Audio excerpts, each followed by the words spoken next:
Este é o programa Contra a Capa, esse nosso encontro semanal, onde a gente traz aqui escritoras, escritores mineiros ou que tem uma ligação com Minas Gerais para poder falar das suas obras, das suas vidas, das suas experiências. E hoje a gente vai conversar com a Luana Ferreira. A Luana tem uma experiência social muito grande e vai nos falar sobre os livros diversos, as músicas que ela tem. Então, já dou aqui as boas-vindas a você, Luana, nesse nosso programa que hoje é seu. Muito obrigada, é uma honra estar aqui. Pois é. Então a gente vai, antes de falar sobre a Luana e com a Luana, nós vamos falar onde você pode nos assistir, nos ouvir, nos acompanhar. Só que eu vou pegar uma colinha porque é lugar demais.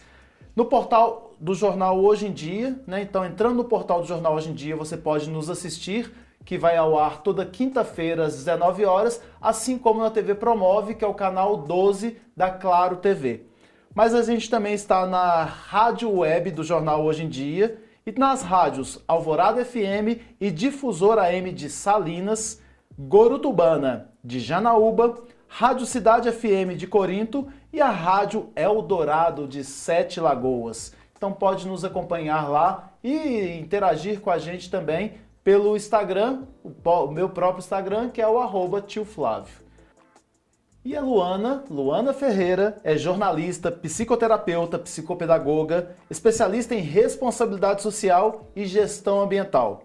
Ela é a fundadora da empresa Sair do Casulo, especializada em gestão, comunicação e educação para sustentabilidade e ESG. A gente fala ESG porque a gente é portuguesa mesmo, a sigla. São 20 anos atuando em iniciativas sociais e ambientais. Ela é multiplicadora B e líder climática, representante do projeto Mulheres pela Água da Ribob. E é também professora, escritora, consultora de empresas e instituições sociais sobre sustentabilidade, ESG, diversidade e inclusão.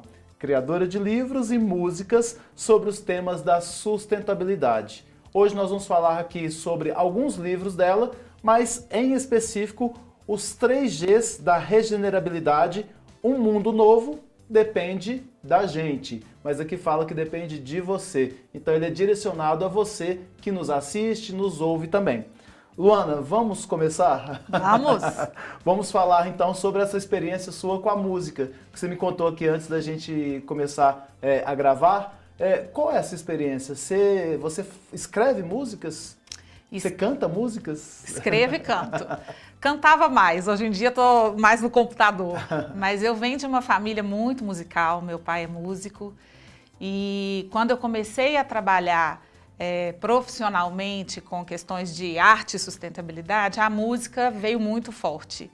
E aí eu escrevi músicas para as crianças, porque eu acredito muito no potencial formador de crianças para um mundo diferente.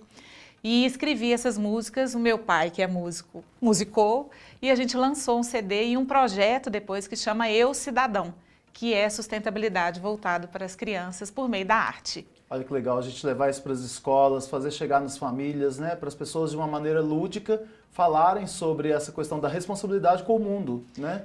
Da responsabilidade com o outro, inclusive, né? Exatamente. E a gente lançou o CD, ainda era CD, Aham. na época da mudança. Então a gente está entendendo como entrar nesse novo mercado, né? Que agora não existe CD, não é pendrive, né? Tudo digital. Então a gente está revisitando essa proposta que foi lançada em 2013 para fazer uma nova edição. Eu faço caminhada ouvindo música num negócio que era, eu acho que chama MP3. Aquele tipo de coisa, não sei se as pessoas nem vão saber o que é isso. Mas comprei há muito tempo, aí eu vou fazendo caminhada e ouvindo aquilo ali. Eu falei, também estou na rua, se me levarem não tem problema, mas tem problema, eu perdi o negócio, gente, eu fiquei tão chateado, porque as músicas, né, nesse processo da caminhada vão me fazendo refletir e me dando várias ideias também, né? Então ela toca, né, no espaço da gente, que é do lúdico, que é da emoção, né? E é justamente essa proposta que você tem, não só na música, mas na sua literatura também, né? Trabalhar com impacto, eu acho que foi a descoberta da minha vida profissional e tô levando isso para outros espaços também, sabe? Acho que o mundo precisa que as pessoas tenham esse protagonismo onde quer que elas estejam, que trabalhem em prol do outro, em prol do meio ambiente. Então, esse lugar me faz muito bem. Então me fala o que é a empresa que você tem hoje, chamada Sair do Casulo. O que ela faz? Por que esse nome? Então, eu trabalhei quase 10 anos no mundo corporativo e multinacional, então era dentro dessa área já, mas era uma rotina muito intensa. E aí eu fui mãe. E aí quando meu filho nasceu, eu quis mudar a minha perspectiva, pedi demissão, tirei um ano sabático, fiquei imersa na maternidade. Aí vem aquelas pessoas falando, você é louca, né? Só Você duas vai... pessoas falaram, não, é isso mesmo, Vai. vai. O resto foi, que isso, enfim. Mas foi fundamental, era o que eu queria, foi incrível, não me arrependo um segundo, mas eu sou de produzir. Então, quando ele fez um ano e pouquinho, eu abri a Sair do Casulo, que é uma empresa que trabalha com propósito. Então, a gente cria conteúdo, consultoria, treinamento, palestra, para quem quiser falar de impacto, de regenerabilidade, de sustentabilidade. E o nome é isso, né? A gente precisa ir saindo mesmo, é sair do casulo, a gente quer sair mesmo, mas a gente entende que é saindo, é o processo. Então, foi o meu processo, e é o que a gente instiga com quem a gente vai trabalhar. É mudar as perspectivas, pensar que o mundo precisa dessa mudança e a gente está aí para aprender e contribuir. A gente vai falar hoje de um livro que na verdade, está no meio hoje de livros que já foram escritos e de livros que virão, porque você está escrevendo alguns outros também, né? Mas fala pra gente sobre os livros que você já escreveu e sobre o que eles tratavam, para a gente poder focar depois aqui nesses 3 Cs. Tá. O primeiro livro que eu escrevi foi em parceria de duas colegas, né, com duas colegas, a Marcela e a Juliana, e a gente contou a história de uma líder comunitária, chama Vanilda de Jesus Pereira, chama Ninguém é Feliz Sozinho. Ela é uma pessoa de muito impacto, por onde ela passa, ela tem uma veia social incrível, e a gente quis contar algumas histórias da vida dela. Isso foi, não vou nem chutar o ano, mas já tem mais tempo. Depois vieram 2 livros infantis, um que fala de diversidade racial para criança e o outro que conta 10 ou 12 histórias de crianças que questionaram seus pais, amigos, a escola, com relação ao status quo, né, as posturas impostas sociais e ambientais. Mas eu preciso fazer isso? Mas o mundo não está precisando de reciclagem, por exemplo? Então, era também um livro infantil. Então, foram 2 livros infantis. São 2 livros infantis até então? Até então, sim. Entendi. O da Vanilda e o do Pantanal, que eu estava te contando, que eu estive no Pantanal por 3 vezes, desde 2020. Meu pai é de lá, do Mato Grosso. Olha, então, na época das queimadas, né, com números recordes, eu via entrevistas só de homens. E eu fiquei intrigada, falei, cadê as mulheres do Pantanal? Fui para lá e conheci várias histórias e publiquei esse livro, que ele é inclusive gratuito lá no site da Sair do Casulo, que conta a história de 10 mulheres e suas iniciativas para melhorar esse cenário socioambiental do Pantanal. Então você tem lá mulheres reais que fazem isso, continuam fazendo provavelmente, que são retratadas nesse livro que está disponível gratuitamente, só baixar lá no site do Casulo. Só. Ótimo. Então ele é um livro infantil. O Pantanal não. Ah, não, o Pantanal não. Não. Então esse aí ele foi adaptado, é um romance, são contos? Não, são as histórias são delas. As biografias mesmo. Delas. Entendi, tá. Dessas 10 mulheres. Tá. E aí, depois desse vem... Os 3 Cs da regenerabilidade. Pois é, esse termo regenerabilidade você vai explicar pra gente, porque a gente fala muito da sustentabilidade. Alguns termos no impacto ambiental, social, vêm chegando até mesmo para poder dar uma aprimorada naquilo que já existe, né? Então a gente está falando da sigla, né? A brasileirada ESG, que chegou recentemente também para nós, mas a sustentabilidade é o que a gente muito fala. O que é a sustentabilidade? Quando 20 anos atrás, né, quando eu comecei a trabalhar nessa área, a gente falava responsabilidade social, responsabilidade ambiental, depois climática, responsabilidade socioambiental. Então, são muitos termos e que bom que são muitos, porque aí cada um pega com aquilo que conecta. Sustentabilidade tem a ver com você reparar aquilo que você causa ambientalmente, socialmente, mas a reparação ela já não é mais suficiente. A gente vê ao longo dos anos, né? Estou falando de 2 décadas que eu acompanho esses indicadores, tem muita gente, muitas empresas, muitas pessoas, sociedade civil, governo, mudando algumas perspectivas. Mas os indicadores continuam muito ruins, alguns até pioraram. Então, a lógica de mudar sustentabilidade para regenerabilidade é justamente um momento. A gente não pode mais sustentar, a gente tem que reinventar, revivificar as questões, as práticas, como que a gente encara as questões ambientais. Então, é um chamado para a urgência do tema. Claro que sustentabilidade agora, com a democratização das redes sociais, é um termo que está muito conhecido. Vamos ficar também nesse lugar. Mas para quem já está na área, atuando, trabalhando, é para mudar um pouco o tom. Pode puxar um pouquinho mais para frente, né? Essa é a ideia. Você tem a sustentabilidade, assim como tinha e ainda se fala responsabilidade social empresarial, né? Puxar um pouco, dar um passo a mais, né? Aquele que quer fazer a sustentabilidade já está no bom tamanho, né? Já está fazendo algo que é interessante, porque tem gente que está fora ainda, não pensa nisso, mas a regenerabilidade seria um passo a mais. De onde que surge esse termo?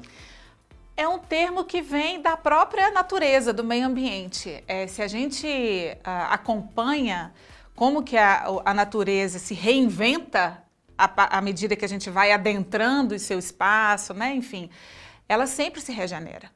É da estrutura do meio ambiente, da natureza, se regenerar.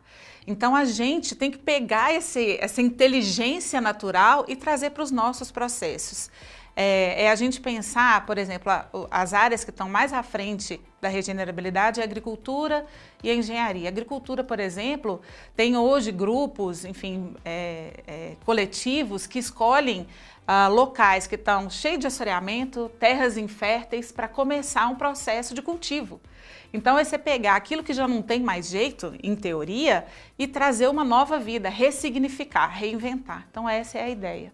Mas você fala de 3 Cs, né? Esses 3 Cs foram observados, pesquisados e criados por você para poder direcionar o que você traz aqui no livro? Sim.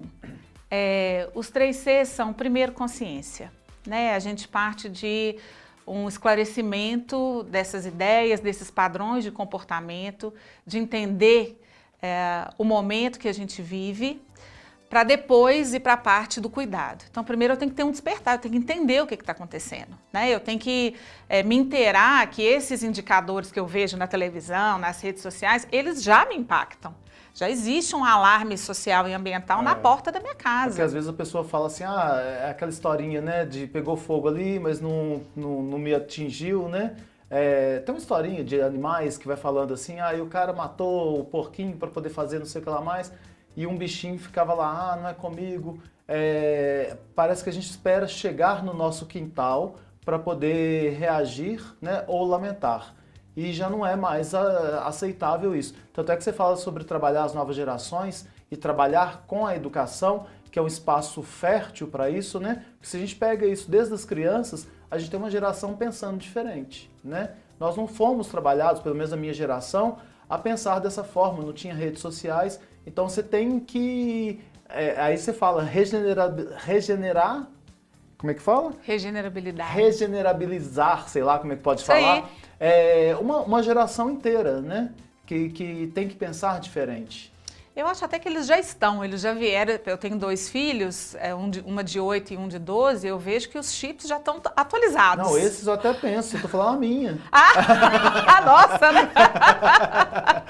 Esses aí, a gente tem que se preocupar com eles, na verdade, né? Porque tem que sempre ter um esforço para poder uma manutenção. Sim. Mas a nossa geração é uma geração que você vê um ou outro que aí chamam de ativista, porque é alguém que está falando sobre isso. Mas nós, na prática, ainda jogamos o lixo de maneira inadequada, né? E ainda culpamos os governos porque a gente não tem como fazer uma coisa ou outra. A gente pensa muito no impacto das coisas em nós, mas não pensa na comunidade. O colocar um lixo para fora de casa, no horário que não passa um caminhão de lixo, a gente sabe os horários que passam, isso já é, por si só, um egoísmo muito grande, porque você está tirando o seu lixo e sujando o ambiente de outros, enquanto você poderia guardá-lo ali. Então são pequenas coisas que a gente acha, a sustentabilidade não é para mim, né? É para todos nós. Você fala aqui, um novo mundo depende de você.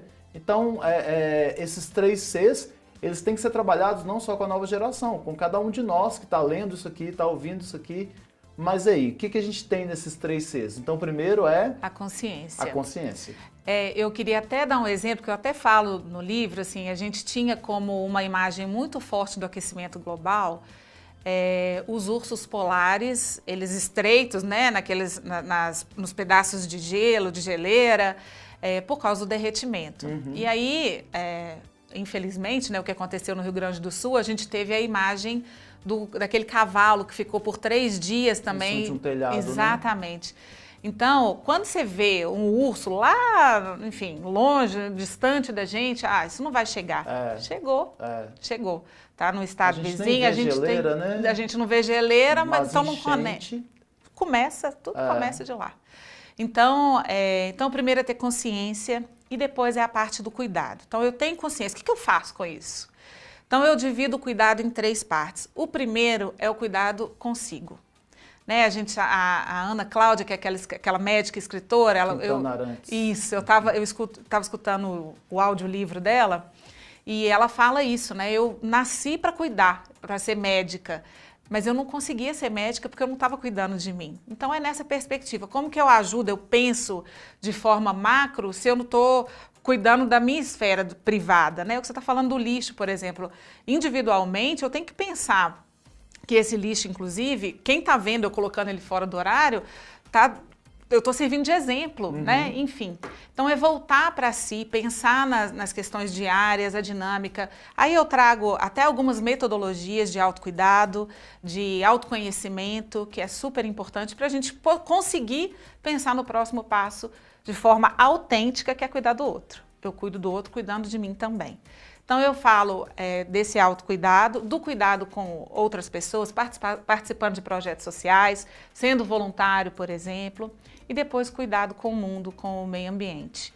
Eu trago algumas metodologias, inclusive do país Butão, que eu sou fã, e trago os 9... né? Isso, FIB, Felicidade Interna Bruta, os 9 pilares que eles trabalham. E o último C é a coragem. Né, a gente se lançar para algo novo, por menor ou maior que seja, a gente precisa de coragem. Estou pensando aqui num nível pequeno, aqui você vai falando, eu estou colocando nas minhas caixinhas aqui, né? Comecei a fazer pilates, você fala, coragem, eu preciso de me cuidar, mas a coragem me faltava. E quando eu fui, assim, eu ainda não gosto, desculpe fisioterapeutas, eu vou gostar porque todo mundo gosta, eu sei que eu vou gostar, mas dói, né? Exige com um esforço, exige uma mudança de hábitos, que é justamente aquilo que a gente tem que fazer para tudo, né? Sim. E essas mudanças, às vezes, doem. Quase sempre, né? Quase sempre. A gente fala que o desconhecido, né? Ele traz a gente fica num lugar um pouco de insegurança. Mas depois que vai, a gente tem pelo menos a experiência. Gostei, não gostei, só vou saber se fizer. Tem um indicador na área de sustentabilidade que ele fala assim...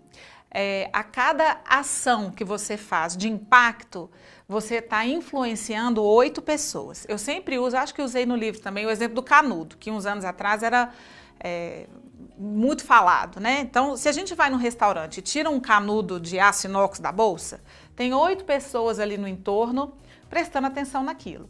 Não significa que a pessoa vá, agora eu vou comprar um igual, vou fazer igual, mas você já está plantando uma semente pelo simples fato de ter uma ação socioambiental, nesse caso ambiental, positiva. Então, a coragem, que isso até sirva de coragem, para, enfim, a pessoa conseguir ter atos corajosos. Você está impactando outras pessoas, certamente. Eu fico lembrando de um amigo em comum que a gente tem, que é a Silvinha Castro, e ela fala muito sobre as sacolas, né, nos supermercados. E aí quando eu vou no supermercado e a pessoa fala, né, o meu irmão falou, pega 2, 3 sacolas para levar, porque a gente tem essa mania de levar para lixo. E aí eu fico assim, nossa, se a Silvinha tivesse aqui, ela teria um piripaque, né? Como que ela, nas redes sociais, no âmbito que ela tem, ela falando daquilo, já me incomoda, né, a ponto de tomar uma decisão de não ter, de levar uma sacola própria, né? Para poder substituir aquela, porque o tanto de lixo que a gente produz, né? A gente está falando de lixo especificamente, mas tem outros aspectos diversos. Mas eu compro, vou citar aqui, uma gelatina. A gelatina tem uma embalagenzinha onde está o pó, tem a caixinha e tem a sacola que foi colocada para trazer a caixinha. São 3 embalagens descartáveis para fazer uma gelatina. Existe um desperdício muito grande, né? E eu acho que esse olhar que eu falo, né, o autoconhecimento, é para a gente pensar as nossas prioridades. Como consumidor, né, como influenciador no ambiente de trabalho. Onde está a nossa prioridade? Por que o mundo chegou onde chegou? Né? A gente pensar como que eu faço parte disso. Tem muito a ver com o consumo, tem muito a ver com o resíduo que eu produzo, tem muito a ver com os valores que eu cultivo. Então, o primeiro, que é a consciência do todo e consciência de si. A questão dos valores, né? A gente vive num mundo que é muito consumista, né? O Brasil, ele tem... A gente fala que se todo mundo tivesse o poder aquisitivo da classe média brasileira, a gente precisaria de 2 planetas Terra para dar conta de produzir e descartar tudo que envolve essa cadeia. Então, por que o nosso valor está ligado ao consumo? De onde que vem isso? Então, são esses questionamentos que eu trago para a consciência coletiva e consciência individual, porque a gente consegue mudar esses pequenos hábitos da sacola, da caixinha de gelatina, para até questionar, a gente ser propulsor dos questionamentos para as próprias empresas. O que me custa perguntar para o supermercado aqui? Não é o excesso de embalagem, né? Onde que está o descarte aqui? Então tá, eu não quero levar tudo. A caixinha da gelatina eu vou deixar aqui. Você tem aqui o reciclado? Sabe? Então, a gente ter essa pulsão de mudança e todos os espaços que a gente estiver, sempre haverá uma possibilidade de sermos mais sustentáveis ou regeneráveis. Agora, quando a gente fala disso, quando a gente lança aqui para o você, né, tá na sua mão também, a gente fala sobre, você trabalha muito com empresas, né? Como que é o pensamento das empresas de verdade no Brasil em relação a essa sigla ESG? E até fala para a gente o que ela significa em português. Como é que as empresas estão aceitando isso? Elas estão aceitando porque é um modismo que veio de fora, é uma tendência, é algo que eu já sei e quero abraçar. Como é que você percebe isso? E a gente pode falar das empresas mineiras aqui. Tá. ESG, a gente fala na língua aportuguesado, mas para portuguesar mais ainda eu vou chamar de ASG, que aí é ambiental, social e governança. É uma sigla usada no mundo corporativo para tratar as questões de impacto social e ambiental. E a gente fala que existe o envolvimento das empresas ou porque ela foi cobrada, ou porque legitimamente ela acredita que ela pode fazer a diferença, ou porque ela vê uma oportunidade de mercado. Para mim, elas fazendo, vão embora. Em algum momento, até... a academia mesmo, registrando, fazendo pesquisa, publicando artigos, a gente entende que chega um momento que a empresa vê isso como fundamental. Então, se começou por oportunidade de mercado, porque foi demandada ou porque realmente acredita, em algum momento ela vai estar nesse lugar de que realmente acredita que pode fazer a diferença. Eu sinto um espaço absurdamente maior do que 20 anos atrás. As pessoas, independente das áreas que elas estão trabalhando, elas conhecem sobre o tema. Então, antigamente, eram áreas compactas que trabalhavam o impacto social e ambiental. Hoje em dia, eu trabalho muito com grandes empresas. As outras áreas, independente de estarem ligadas ao tema ou não, já sabem do que se trata, já querem replicar as ações. Eu vejo um cenário bem favorável, mas também muito desafiador, porque a gente não tem mais muito tempo, né? A gente precisa acelerar esses processos das empresas, das próprias legislações, pensar de forma intersetorial essas mudanças sociais e ambientais. É interessante que a gente via algumas áreas que são extremamente importantes para a empresa como um todo. Lógico, cada área é importante, por isso ela existe. Mas a área de responsabilidade social, de ESG, de sustentabilidade, ela não é para ficar só numa área, né? Ela é para ficar na empresa como um todo. E se a empresa, ao praticar, começa a entender que aquilo tem que fazer parte da rotina dela, é a mudança de hábitos da empresa também, né? Porque seria, lógico, tem as cobranças que vêm das redes sociais, da política, das leis, mas quando ela começa a praticar e vê que já não é mais possível voltar atrás, e tomara que isso aconteça de fato, que trazer as pessoas com pensamentos diferentes, né, para dentro da empresa, para dar essa expansão de mente empresarial, seja algo que não se volte para trás, né, que a gente caminhe para frente sempre. mas a gente percebe que é um passo difícil para ser dado porque requer investimentos, requer cultura, mudança de cultura, né? Eu vou dar um spoiler, posso? Pode. Do próximo livro que eu estou escrevendo? Pode. Eu estou escrevendo com duas colegas, ele vai chamar Adoro Gente que Desmaia. O nome vem de uma história de um mineiro também, Roberto Crema, que foi meu professor. Ele é, inclusive, um dos criadores do termo normose. A normose é a doença da normalidade, que é a gente viver de forma automatizada, sem prestar atenção nos impactos que estamos observando, vivendo e produzindo, e a gente continua comendo comida com agrotóxico, a gente continua ignorando pessoas que estão em situação de vulnerabilidade, e a gente só vai repetindo esse padrão de vida.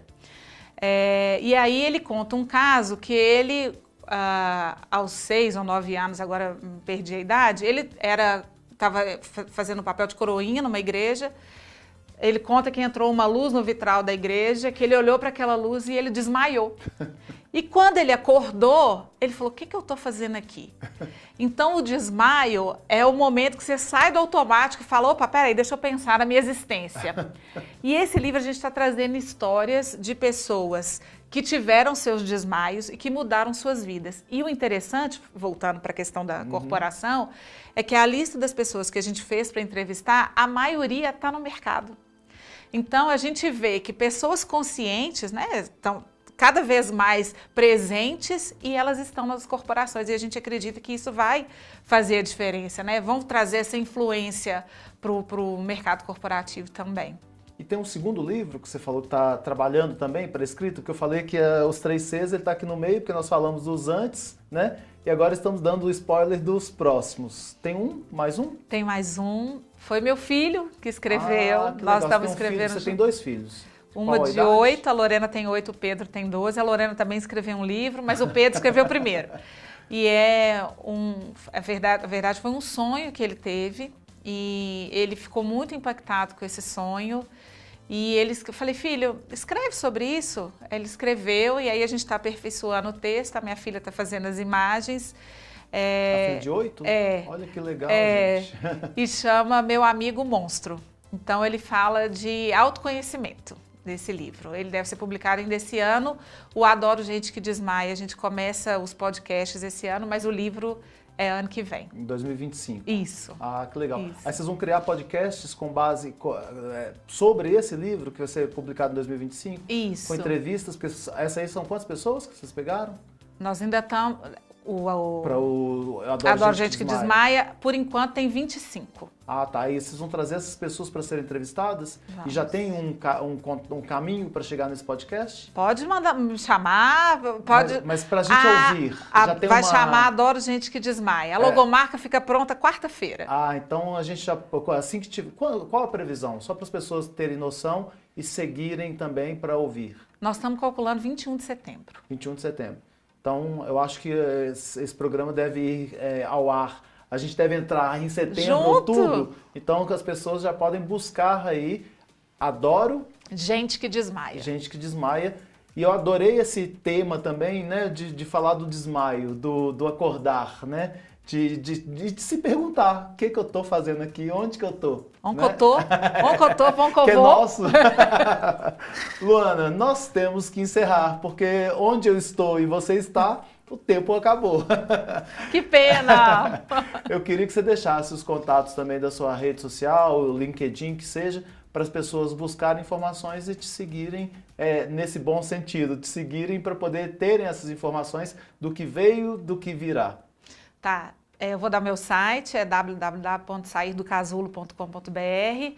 O meu LinkedIn foi invadido, foi visitado, mas LinkedIn não, Instagram, né?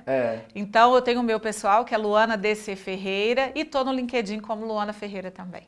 Ok.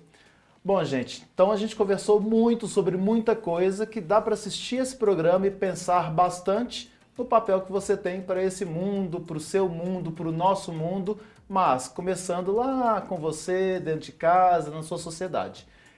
A gente fica por aqui e eu espero você no próximo episódio. Até lá!